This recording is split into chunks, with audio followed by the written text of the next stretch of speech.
మేము వస్తుంటే కూడా మీరు ఎవరినో ఒకరిని పట్టించి పోలీసులకు ఇచ్చి పంపిస్తున్నారన్న.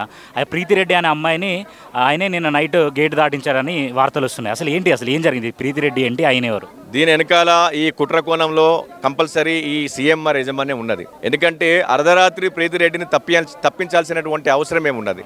అర్ధరాత్రి ఆమెను ఎవరైతే ఒక వ్యక్తి, ఇప్పటిదాకా ఒక వ్యక్తి ఆయనను మేమే పట్టించినాం, ఆమె అర్ధరాత్రి ప్రీతిరెడ్డిని తప్పించే ప్రయత్నం చేసిన బండి మీద తీసుకొని పోయి, కాబట్టి ఆ వ్యక్తిని అదుపులోకి తీసుకుంటే ప్రీతిరెడ్డి దొరుకుతుందని చెప్పేసి మేము వెంటనే ఆయనను పోలీసులకు అప్పచెప్పడం జరిగింది.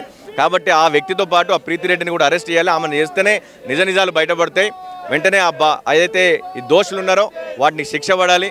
ఏదైతే కఠిన కారాగారమైనటువంటి శిక్ష అవసరం అనుకుంటే రాష్ట్ర ప్రభుత్వం చొరవ తీసుకొని ఇలాంటి వాళ్ళకు ఒకసారి గట్టిగా నిర్ణయం తీసుకొని, ఏదైతే గతంలో యాసిడ్ దాడుల మీద ఎన్కౌంటర్ చేసిలో ఇలాంటి వ్యక్తుల మీద కూడా అలాంటి చర్యలు తీసుకుంటే రేపు భవిష్యత్తులో రానున్న ఏదైతే ఇంకా మిగతా ఉన్నటువంటి కార్పొరేట్ వ్యవస్థలు కావచ్చు, హాస్టల్లో కావచ్చు, ఇలాంటి దుర్మార్గాలు జరగకుండా ఉండే అవకాశం ఉంటుంది. అంటే ఇంత సెన్సిటివ్ ఇష్యూ జరిగింది కదా, అంటే ఇప్పుడు ఈ కాలేజ్ అవ్వచ్చు ఇన్స్టిట్యూషన్లో మేనేజ్మెంట్ అనేది కరెక్ట్గా పనిచేయనప్పుడే ఇలాంటి పనులు చేయడానికి వాళ్ళకి ఆస్కారం ఉంటుంది. అంటే ఈ మేనేజ్మెంట్ తప్పిదం కూడా దీంట్లో ఉందా అనుకోవచ్చా?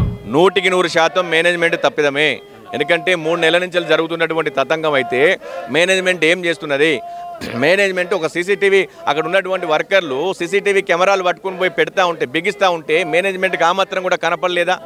ఇవాళ ఒకరోజు కాదు, 2 రోజులు కాదు, మీ మేనేజ్మెంట్ ఇక్కడ ఇన్స్పెక్షన్ జరగాల.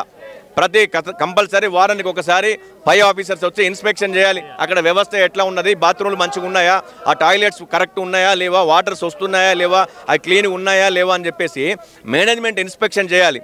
అంటే అర్థం ఏంటంటే వీళ్ళు కావాలని చేసిల్లా లేదంటే మరి జరిగిన విషయమా ఏందన్నది ఇప్పుడు మేనేజ్మెంట్ బయట పెట్టాలి. వాళ్ళు ఇన్స్పెక్షన్ చేయలేదు అంటే వాళ్ళకి వాళ్ళ అమ్మాయిల మీద, కేవలం వాళ్ళు ఈ చదువుకునేటువంటి అమ్మాయిల మీద డబ్బు సంపాదించుకోవాలి, వాళ్ళ స్వార్థమే తప్ప అమ్మాయిలకు న్యాయం చేయాలి, వాళ్ళకి సరైనటువంటి ఫుడ్ పెట్టాలి, సరైనటువంటి ఫెసిలిటీస్ ఇవ్వాలన్నటువంటి ఆకాంక్ష, ఆలోచన ఈ యజమాన్యాలకు లేవు. నిన్న నైట్ మీడియా ఇక్కడ నుండి వెళ్ళిపోయిన తర్వాత మీరు ఎవరు బయటకు వచ్చి మాట్లాడినా కూడా మిమ్మల్ని ఫెయిల్ చేస్తాం అది అని కొంతమంది స్టాఫ్ బెదిరించినట్టు పిల్లలు చెప్తున్నారన్న, దీన్ని ఎట్లా చూడవచ్చు? అసలు ఇది పూర్తిగా గోపాల్ రెడ్డి గారు స్టాఫ్కి అందరికి చెప్తుండంట, అక్కడ వాళ్ళని బెదిరియండి, అమ్మాయిలను మిమ్మల్ని ఫెయిల్ చేస్తాం, మిమ్మల్ని ఎగ్జామ్ రాయనీయమని చెప్పేసి. నేను అడుగుతా ఉన్నా, అయ్యా గోపాల్ రెడ్డి గారు, మీ మేనేజ్మెంట్ అందరికీ కూడా అడుగుతా ఉన్నా, ఎందుకు ఆ అమ్మాయిలు ఏమైనా అన్యాయంగా ధర్నా చేస్తున్నారా, లేదంటే ఏదైనా అక్రమంగా ధర్నా చేస్తున్నారా? వాళ్ళకు న్యాయమైనటువంటి డిమాండ్, మాకు అన్యాయం జరిగింది, ఒక ఆడపిల్లలను మేము మా సెన్సిటివ్ ఏదైతే విషయం ఉన్నదో మా విషయాలతోటి ఆడుకుంటున్నారు, యాజమాన్యం ఆడుకున్నది, వాళ్ళు అన్యాయం చేసిల్లు కాబట్టి ఆ వీడియోలు తీసిల్లు, వాష్రూమ్లో వీడియోలు తీయడం ఏంది దౌర్భాగ్యమైనటువంటి దుస్థితి, మాకు న్యాయం జరగాలి, జస్టిస్ జరగాలని చెప్పేసి కొట్లాడుతున్నటువంటి విద్యార్థుల పట్ల ఇవాళ స్టాఫ్ పోయి ఏం చెప్తున్నది, మీకు ఫెయిల్ చేస్తాము, మిమ్మల్ని ఎగ్జామ్ రాయడం ఇదా? మేము ఒకటే చెప్తున్నాం, స్టాఫ్ను కబద్దారని హెచ్చరిస్తున్నాం. విద్యార్థులకు ఒక్కరికి కూడా అన్యాయం జరిగినా కూడా ఊకునే ప్రసక్తి లేదు. అవసరం అనుకుంటే మా కేంద్ర హోంశాఖ సహాయ మంత్రి బండి సంజయ్ గారిని కూడా ఇటు తీసుకొచ్చి కూర్చోబెడతాం, బిడ్డ ఏమనుకుంటున్నారో సీఎంఆర్ అని చెప్పేసి హెచ్చరిస్తా ఉన్నాం. థ్యాంక్ యూ అన్న, థ్యాంక్ యూ సో మచ్.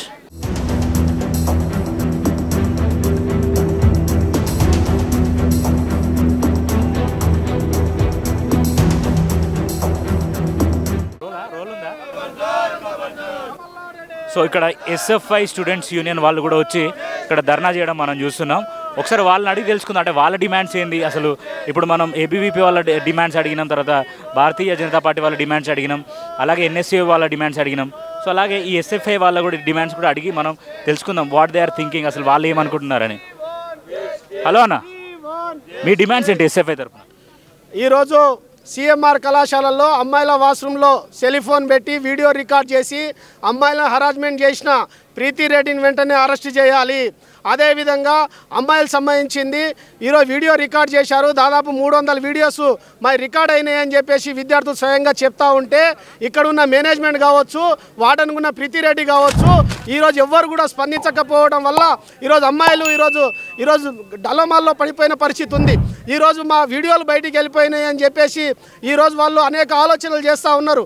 అలాంటి సమాధానం చెప్పాల్సిన ప్రభుత్వం ఇప్పటి వరకు ఫారెన్సిక్ రిపోర్ట్ కూడా వాళ్ళకి ఇవ్వకపోవడం సిగ్గుచేటు. ఫారెన్సిక్ రిపోర్ట్ వల్ల దుండగులు ఎవరు, ఎందుకు వీడియో తీశారు, దేనికి వీడియో తీశారనే సమాధానం కూడా ఈరోజు విద్యార్థులకు చెప్పకపోవడం అంటే ఈరోజు పోలీస్ యంత్రాంగం కావచ్చు, ప్రభుత్వం కావచ్చు, విద్యార్థులు ఏ న్యాయం చేయట్లేదని చెప్పేసి మాత్రం భారత విద్యా ఫెడరేషన్గా మేము డిమాండ్ చేస్తూ ఉన్నాం. విద్యార్థులు ఏదైతే ప్రీతిరెడ్డి గారు ఈరోజు వచ్చిన దాని సమాధానం ప్రకారం ప్రీతిరెడ్డి గారే సమాధానం చెప్పాలి. ఆమె వీడియోస్ ఉన్నాయని చెప్పేసి విద్యార్థులను హరాస్మెంట్ చేస్తూ ఉంది. హరాస్మెంట్ చేస్తున్న వీడియోను ఆ వీడియో ఏంటి అని చెప్పేసి పోలీస్ యంత్రాంగం కనుక్కోవాలి, ఆ విద్యార్థులను న్యాయం చేయాలి, వీడియో తీసిన దుండగులను వెంటనే అరెస్ట్ చేయాలని చెప్పేసి ఎస్ఎఫ్ఐగా డిమాండ్ చేస్తూ ఉన్నాం. పోలీసులు అంటున్నారు ప్రీతిరెడ్డిని అరెస్ట్ చేశా అని, కానీ నిన్ననే నైట్ ఇక్కడే ఒక వ్యక్తి హాస్టల్కి సంబంధించిన నైట్ డ్రాప్ చేశాడంట. అసలు అంటే దీంట్లో మనం ఈ మేనేజ్మెంట్ హస్తం కూడా ఉందని అనుకోవచ్చా అన్న? మీ తరఫున ఏమంటారు? ప్రీతిరెడ్డి సంబంధించింది అరెస్ట్ చేశాము, సస్పెండ్ చేశాము, తొలగించాం, సర్వ అబద్ధం, ఏది కూడా జరగలేదు. ప్రీతిరెడ్డిని ఈ మేనేజ్మెంట్ దాచిపెట్టింది.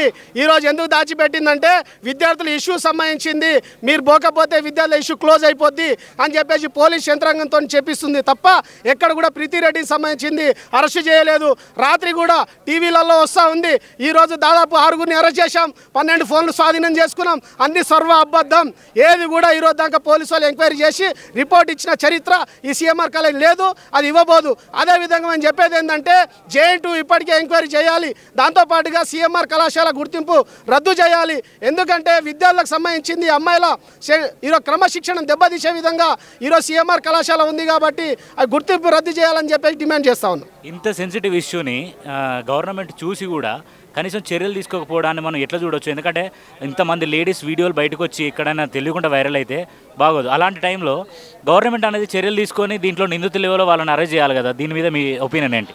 ఈరోజు అంటే నిందితులను అరెస్ట్ చేయకుండా ప్రభుత్వాన్ని కూడా మేనేజ్ చేసేటట్టు, పోలీస్ యంత్రాంగాన్ని మేనేజ్ చేసేటట్టు మల్లారెడ్డి ఎమ్మెల్యేగా ఉన్నారు, మాజీ మంత్రిగా ఉన్నారు, గోపాల్ రెడ్డి వాళ్ళ తమ్ముడే కాబట్టి ధనంతో కొట్టుకున్న వాళ్ళు కాబట్టి ఎన్ని డబ్బులైనా ఖర్చు పెట్టగలం, ఎవరిని కూడా అరెస్ట్ చేయొద్దు, ఎంతసేపు చేస్తారో చేయండి, వాళ్ళ ఓపిక నశించిన వరకు అని చెప్పేసి అనుకుంటా ఉన్నాం. కాబట్టి మేము రేవంత్ రెడ్డి గారిని కోరికేది ఒకటే, ఈరోజు మల్లారెడ్డి కళాశాలలో జరిగిన ఇష్యూ మీద సీరియస్గా చర్యలు తీసుకోండి, సిఎంఆర్ కళాశాల గుర్తింపు రద్దు చేయండి, గోపాల్ రెడ్డి పైన క్రిమినల్ కేసు బుక్ చేయండి అని డిమాండ్ చేస్తూ ఉన్నాం. ఓకేనా, థ్యాంక్ యూ.